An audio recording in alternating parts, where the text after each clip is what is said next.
ଖ୍ରୀଷ୍ଟାଙ୍କ ଯୋଗରେ ସ୍ନେହର ଭାଇ ଭଉଣୀମାନେ ସମସ୍ତଙ୍କୁ ଜୟ ଯୀଶୁ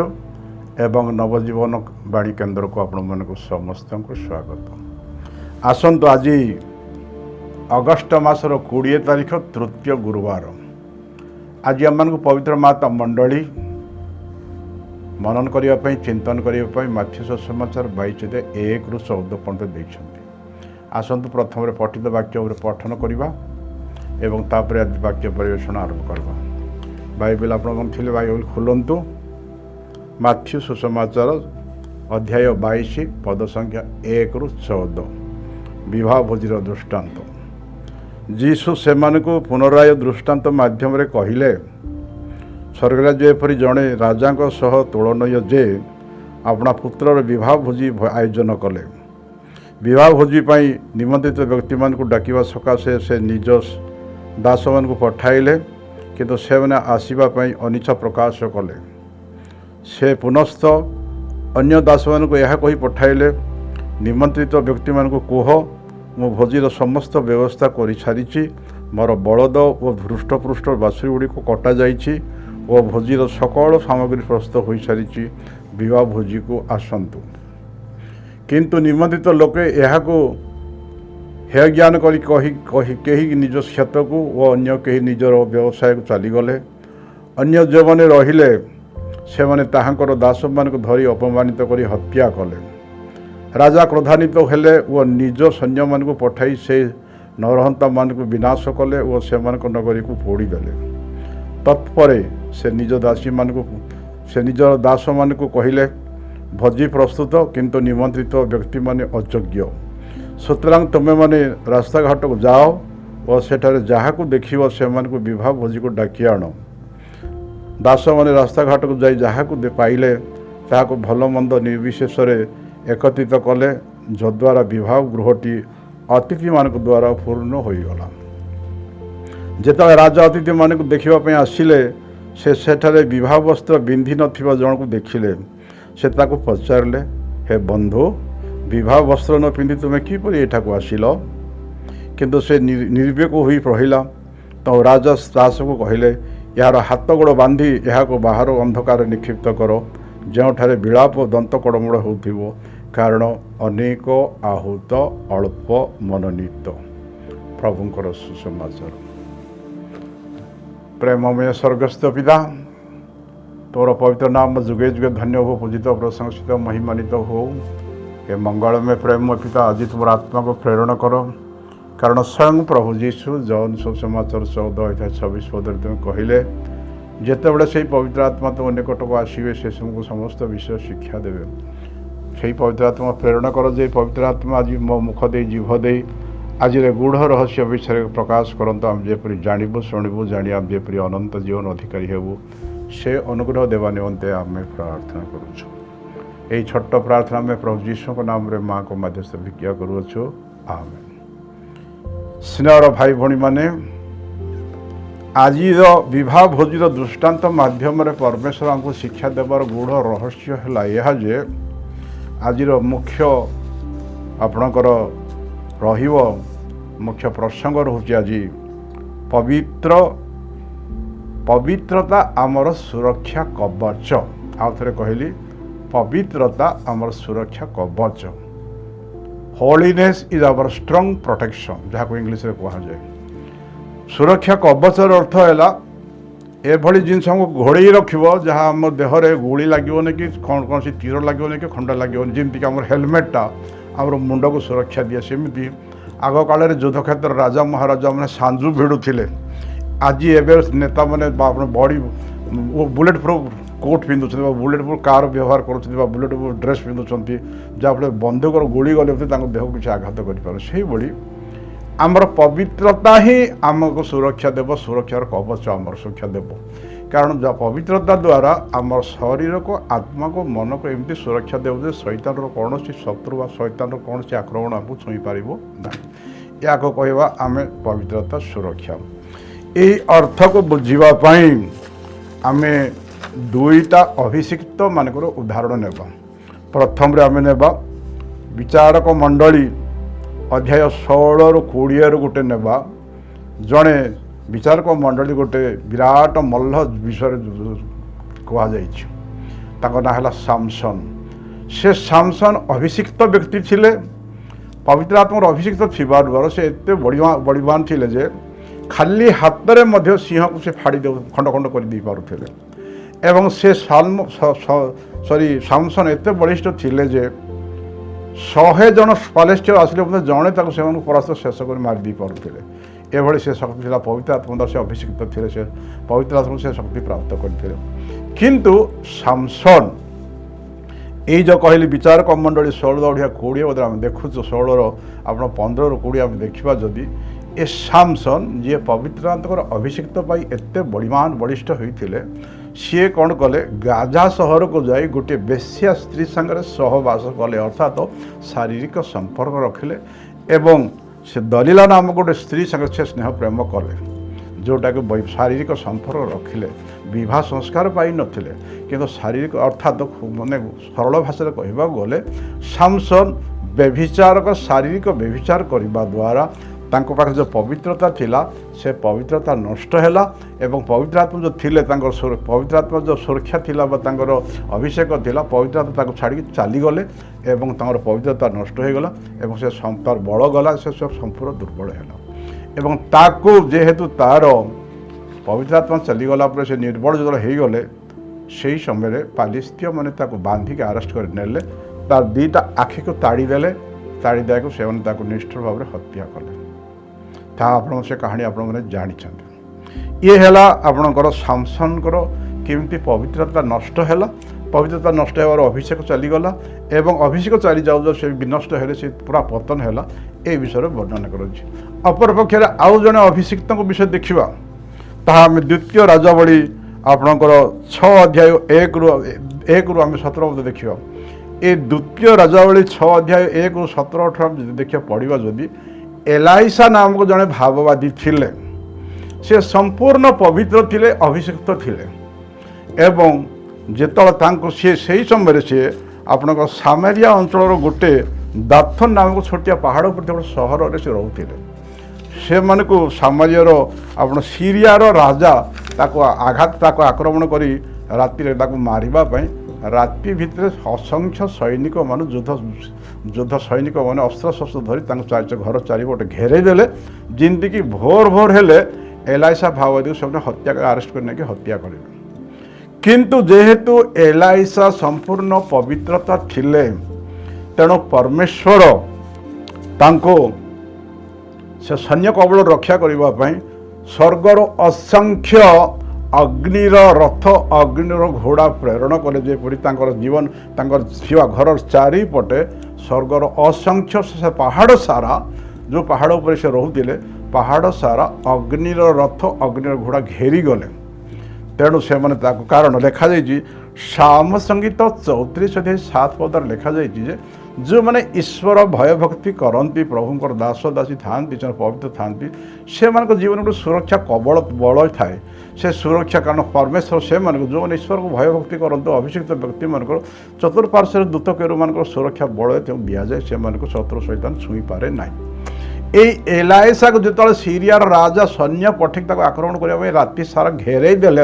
हजार हजार सैन्य प्रेरण कर राति भोर भोर मारिया चेष्टा कले से समय एलाइसा भाव भी प्रार्थना करते देखिपारे जे तांकर घर चतुर्पार्श्व असंख्य अग्निर घोड़ा अग्निर रथ घेरी जाइछन्ति जान जदि इस्राएल राजा मैंने आक्रमण कले से सैन्यर आक्रमण को परास्त को प्रतिहत करने दूत केरो मैंने चारिआड़ घेरी रही थे यह है आपन सुरक्षा तेणु जो मैंने ईश्वर भय भक्ति करती प्रभु से सुरक्षा देवाई चतुर्पार्श्व शरीर चतुर्पार्श्व घर चतुर्पार्श्व परिवार चतुर्पार्श्व दूत केरु मान को बड़े भर रखी खड़न कर दिखती यह है सुरक्षा बढ़ता जदि जदि दूत केरु मैंने चारिपटे आमको घेरे देवे ताहले मंद आत्मा कि शत्रु आत्मा कि मंद आत्मार बापा शैतान आसिले केबे छुई पारे जहाँकि आमर माँ मारिया जीवन आम देखी जेहेतु माँ मारिया संपूर्ण पवित्र भाव में थिले ତେଣୁ ଶୈତାନ ତାକୁ ଛୁଇଁ ପାରିଲେନି, ଶୈତାନର ଦଳ ଛୁଇଁ ପାରିଲେନି କି ଶୈତାନର ବାପା ଶୈତାନ ମଧ୍ୟ ଛୁଇଁ ପାରିଲା ନାହିଁ। ଯାହାକି ଆମେ ପ୍ରକାଶିତ ବାକ୍ୟରେ 1-17 ପଦରେ ଆମେ ଦେଖୁଛୁ ଯେ ଶତ୍ରୁ ଶୈତାନ ଏବଂ ତାଙ୍କର ଦଳ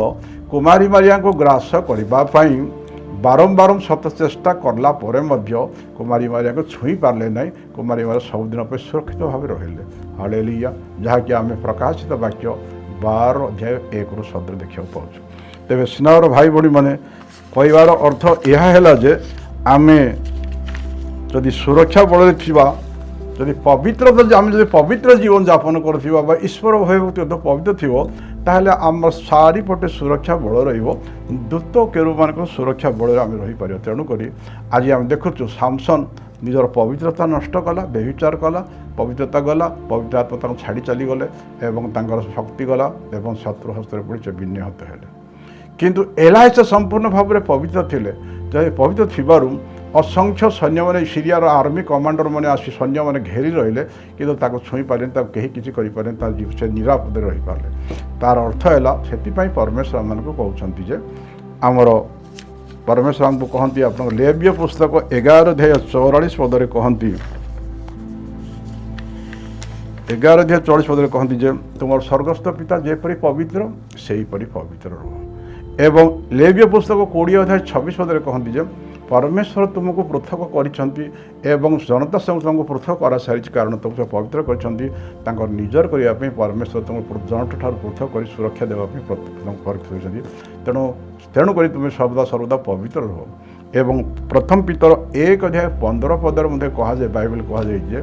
ତୁମକୁ ଆହ୍ୱାନ କରିବା ପରମେଶ୍ୱର ଯେପରି ପବିତ୍ର ସେହିପରି ତୁମେ ତୁମ ସମସ୍ତ ଆଚରଣରେ ମଧ୍ୟ ତୁମେ ପବିତ୍ର ରକ୍ଷା କର, ପବିତ୍ର ରୁହ। ଏବଂ ଆପଣ ଏଫେସୀୟ 1:4 ପଦରେ ମଧ୍ୟ ଲେଖାଯାଇଛି ଯେ ଆମେ ପବିତ୍ର ଜୀବନ ଯାପନ କରିବା ପାଇଁ, ପବିତ୍ର ହେବା ପାଇଁ ପରମେଶ୍ୱର ଆମକୁ ଆହ୍ୱାନ କରିଛନ୍ତି।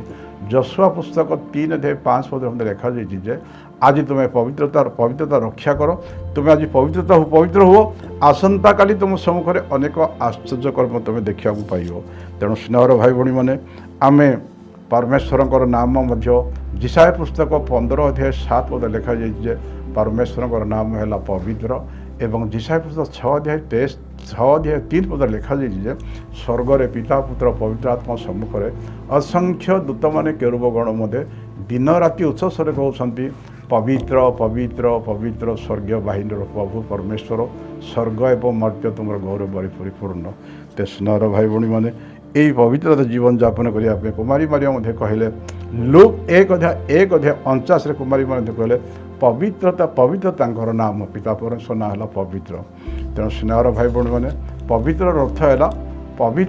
ଅର୍ଥ ହେଲା ଯାହା ପାଖରେ ପାପର କୌଣସି ପ୍ରଭାବ ନଥିବ, ପାପର ଉପସ୍ଥିତି ନଥିବ ବା ପାପର ଶକ୍ତି ନଥିବ, ସମ୍ପୂର୍ଣ୍ଣ କାୟରେ ମନରେ ଯେଉଁମାନେ ପବିତ୍ର ଥିବେ ତାକୁ ମନ୍ଦ ଆତ୍ମା କିମ୍ବା ମନ୍ଦ ଆତ୍ମାର ବାପା ଶୈତାନ ମଧ୍ୟ ଛୁଇଁ ପାରିବନି। ତାହା ଯାହାଫଳରେ ଆମେ ଯଦି ପବିତ୍ର ଜୀବନ ଯାପନ କରିପାରିବା, ତେବେ ଆମେ ସୁରକ୍ଷା ବଳ ପାଇବା ଏବଂ ଦୂତ କେରୁବମାନେ ଆମକୁ ଚାରିପଟେ ଚତୁର୍ପାର୍ଶ୍ୱ ଘେରିକି ରହିବେ। ତେଣୁ ସ୍ନେହର ଭାଇ ଭଉଣୀମାନେ,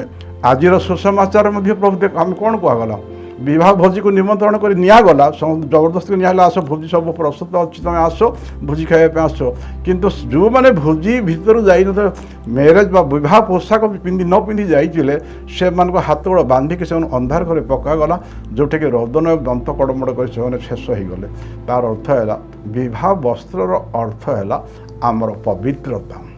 ଯଦି ଆମର ପବିତ୍ରତା ନାହିଁ, ତାହେଲେ ଆମେ ସ୍ୱର୍ଗର ଭୋଜି ଖାଇବା ପାଇଁ ଅଯୋଗ୍ୟ ହେବା। ତେଣୁ ସ୍ନେହର ଭାଇ ଭଉଣୀମାନେ, ଆଜିର ସୁସମାଚାର ଆମମାନଙ୍କୁ ପରମେଶ୍ୱର ଆମେ ଯୋଗ୍ୟ ହୋଇଥାଉ ବା ଇଚ୍ଛା କରୁ କି ନ କରୁ, ଆମ ସମସ୍ତଙ୍କୁ ଦିନକୁ ଦିନେ ଆମକୁ ସ୍ୱର୍ଗ ରାଜ୍ୟକୁ ନିଆଯିବ।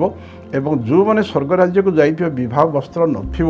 ଅର୍ଥାତ୍ ପବିତ୍ରତା ନଥିବ, ଈଶ୍ୱର ଭୟଭକ୍ତି ନଥିବ, ଆମେ କାୟରେ କି ମନରେ ବାକ୍ୟ ଯଦି ଅପବିତ୍ର କାର୍ଯ୍ୟ କରିଛୁ, ତାହେଲେ ଆମେ ସ୍ୱର୍ଗ ରାଜ୍ୟରେ ପ୍ରବେଶ କେବେ କରିପାରିବାନି। କାରଣ ପିତା ପରମେଶ୍ୱର ପବିତ୍ର, ପ୍ରଭୁ ଯୀଶୁ ପବିତ୍ର, ପବିତ୍ର ଆତ୍ମା ପରମେଶ୍ୱର। ଅପବିତ୍ର ଲୋକମାନେ ସ୍ୱର୍ଗ ରାଜ୍ୟରେ ସ୍ଥାନ ପାଇବେ ନାହିଁ। ତେଣୁ ଆମେ ପବିତ୍ର ଈଶ୍ୱରଙ୍କ ସମ୍ମୁଖକୁ ଯିବା ପୂର୍ବରୁ ବା ସ୍ୱର୍ଗ ରାଜ୍ୟକୁ ଯିବା ପୂର୍ବରୁ ହେଲେ ଆମେ ସମ୍ପୂର୍ଣ୍ଣ ପବିତ୍ର ଭାବରେ ରହିବାକୁ ପଡ଼ିବ। କାରଣ ସେଥିପାଇଁ ଆମେ ଯଦି କୌଣସି ପ୍ରକାର କାୟରେ ମନରେ ବାକ୍ୟ ଯଦି ଭୁଲ ଭାଲ କରିଛୁ, ଅଶୁଚି ହେଇଛୁ, ତାହେଲେ ସାଙ୍ଗେ ସାଙ୍ଗେ ଆମେ ଅନୁତାପ କରି ଯଦି ପାପ ସ୍ୱୀକାର କରିବା, प्रभु आम संपूर्ण भाव में पापन कारण प्रथम जन 1:9 लिखा जाए आमे जदि योग्य भाव में अनुतप्त हो पाप स्वीकार करवा आमर सकल पाप एवं सकल कलंक मुक्त करने परमेश्वर चिर विश्वस्त अच्छा तेरे आज आम मान विवाह भोजी जोग देवा कथा जो कहगला अर्थात आम स्वर्गराज्य प्रवेश करने पूर्वर आमर मनरे कायरे मनरे शारीरिक भाव में आम संपूर्ण भाव में पवित्र रहा पवित्रता विशेषकर बुझा जाए जे आपनकर प्रथम थेसलोनिया 4:3 पद लिखा जाए पिता परमेश्वर दिव्य इच्छा है जौन व्यभिचार ठारू आमे दूरे रहिबा विशेषकर जो आम कायरे मनरे आखिरे हो बा मने मने जन कारण परम यीशु भी कहले जे जो मैंने गोटे नारी को पाप दृष्टि जदि मने मने देखिए मने मने पाप चिंता करेंगे से ऑलरेडी मन भर व्यभिचार कर सारा आज देखलु आम कौन देखागला सामसन व्यभिचार करने द्वारा तांकर पवित्रता नष्ट है बल नष्ट है जीवन नष्ट है सबू नष्ट है तेणु स्नेह किंतु एलायसा संपूर्ण पवित्र रही अनेक असंख्य सैन्य से जो आपणकर सीरियार समस्त सैन्य मैंने से घेरेदेले मारिबापी तथापि कहीं किसी करें कारण परमेश्वर सुरक्षा देवाई असंख्य अग्निर दूत अग्निर घोड़ा प्रेरण कर चारियारू घेरेदेले किसी करें तेरे आज आम शिक्षा कौन मिलूँ आम पवित्र जीवन यापन करवा आम प्रार्थना करूँ सत गिर्जा जाऊँ सत पाप स्वीकार करूँ सत भजन दिवस पाऊ सब सत आम आराधना प्रशंसा पूजा अर्चना ध्यान सब करूँ सत किंतु आम केते पवित्र अच्छु आम निजे ही जाना खाली बेले बेले अनेक लोक मैंने बाहर पवित्र परी दुषुवे किंतु से मनरे विभिन्न पाप चिंता थी कारण आम माथ्यू सुसमाचार 15:18 और 19 लिखा जाए जहाँ जहाँ मुँह दे भीतर पेट को जाए आमको सूची हाथ न दे खावा द्वारा जहाँ जाऊँ भीतर को अशुचि करे ना किंतु हृदय जहाँ बाहर आमर हिंसा राग क्रोध व्यभिचार चिंता राग पर चर्चा घृणा ये जो मनर जो बाहर हृदय बाहर ताही मन को आम मनीष को अशुचि करे कलंकित करे तेणु आम खाली जे चोरी कले पाप हेबने डकायत कले कि ना व्यभिचार शारीरिक व्यभिचार कले नुह किंतु आम मने मने भी जदि अन्य मानकर अमंगल करवा आम मने मने जदि अन्य को घृणा करुवा अन्य मानकर अमंगल चिंता करुवा मने मने व्यभिचार करुवा ताहा मध्य आमको अपवित्र करे तेणु जदि आमको संपूर्ण भाव पवित्र रही परम यीशु निजे कहले माथ्यू सुसमाचार 5:48 प्रभु यीशु कहले बी हॉली आज योर हेवनली फादर इज हॉली तुम स्वर्गस्थ पिता जेपरी सिद्ध से प्रकार तुम्हें सिद्ध हो स्वर्गस्थ पिता जेपरी पवित्र तेपरी संपूर्ण पवित्र तेणु खाली आम बाहर खाली पवित्र हेले हेबनी अंतर हृदय भितर भी मने मने आम संपूर्ण पवित्र जीवन दे ए पवित्रता ही आमर सुरक्षा कवच व सुरक्षा कड़न जदि आम पवित्र रही पारि ताहले शत्रु शैतान की मंद आत्मा आमको छुई पारिबोनी कि कौन सी प्रकार आक्रमण करि पारिबोनी खाली मंद आत्मा तो मंद आत्मा सहित तार मंद आत्मार बापा जो शत्रु शैतान लुसिफेर आसले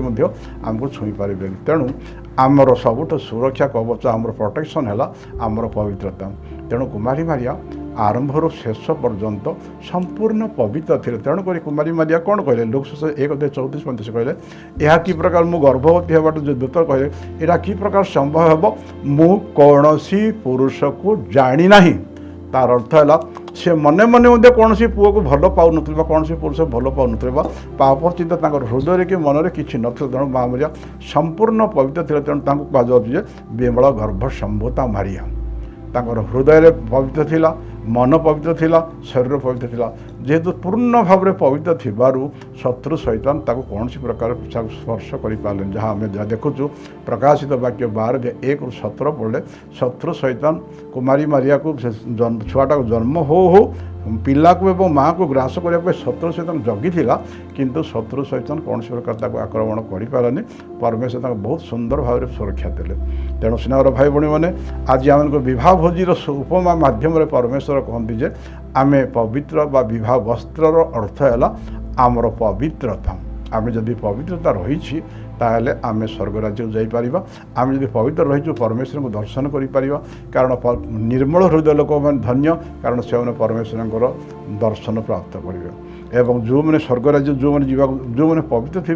से मैंने ही स्वर्ग राज्य जापे से परमेश्वर कहते लेव्य पुस्तक 11:44-45 कहते जो पिता परमेश्वर जेपरी पवित्र सेहीपरि पवित्र हो एवं प्रथम पितर 1:15 मध्य कहले जो परमेश्वर तुमको आह्वान कर परमेश्वर जेपरी पवित्र तुम्हें तुम समस्त आचरण तुम्हें पवित्र रक्षा कर तेबे ही तुम्हें ईश्वर सहित सानिध्य रही पार सुरक्षा बल पाइब एवं स्वर्ग अनंत जीवन लाभ कर तेणुक सिनार भाई भाई मैंने आसत प्रभु शिक्षा ईश्वर को धन्यवाद देवा संगे संगे आपण मानक समस्त को धन्यवाद दूसरी आपने गुड हियरिंग देथिबार समस्त को धन्यवाद दे रही जय यीशु।